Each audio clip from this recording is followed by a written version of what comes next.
అస్సలాము అలైకుం వరహమతుల్లాహి బరకాతుహు. అనంత కరుణామయుడు అపార కృపాశీలుడు అయిన అల్లాహ్ పేరుతో ప్రారంభిస్తున్నాను. ఈరోజు మనం హజరత్ అలీతో ఫాతిమా రజల్లాహు వారి దాంపత్య జీవితాన్ని గురించి తెలుసుకుందాం. అలీ రజల్లాహుకి ఫాతిమా రజల్లాహు అంటే ఎనలేని ప్రేమ గౌరవం ఉండేవి.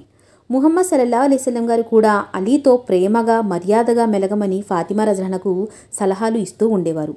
దాంపత్యంలో గొడవలు సహజం, కానీ వాటిని వారు ఎలా పరిష్కరించుకుంటున్నారు అనేది ముఖ్యం. ఒక సందర్భంలో అలీ రజల్లాహు ఫాతిమాతో గొడవపడి వచ్చి మస్జిద్లో పడుకున్నారు. ముహమ్మద్ సల్లల్లాహు అలైహి వసల్లం గారికి ఈ విషయం తెలియగానే ఆయన ఫాతిమా వద్దకు వెళ్ళారు. అక్కడకు వెళ్ళాక అలీ రజల్లాహు గారు మస్జిద్లో ఉన్నారని తెలిసింది. ఆయన వెంటనే మస్జిద్కు వెళ్ళారు.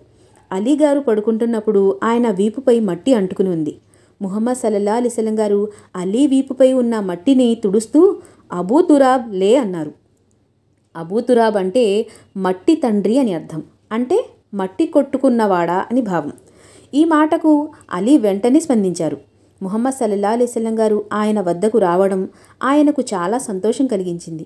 అలీ తన ఇంటి గొడవను మర్చిపోయారు, కానీ ముహమ్మద్ సల్లల్లాహు అలైహి వసల్లం గారు ఇచ్చిన మారు పేరు మాత్రం గుర్తుపెట్టుకున్నారు. ఆయనకు లభించిన బిరుదుల్లో ఇది కూడా చాలా ప్రసిద్ధి చెందింది. అల్లాహ్ సుబ్హానహు వ తఆలా మనందరికీ ఇంకా ఎన్నో విషయాలు తెలుసుకుని వాటిపైన ఆచరించే సద్బుద్ధిని కూడా ప్రసాదించాలని నేను దువా చేస్తూ ముగిస్తున్నాను. అస్సలాము అలైకుం వరహమతుల్లాహి వబరకాతుహు.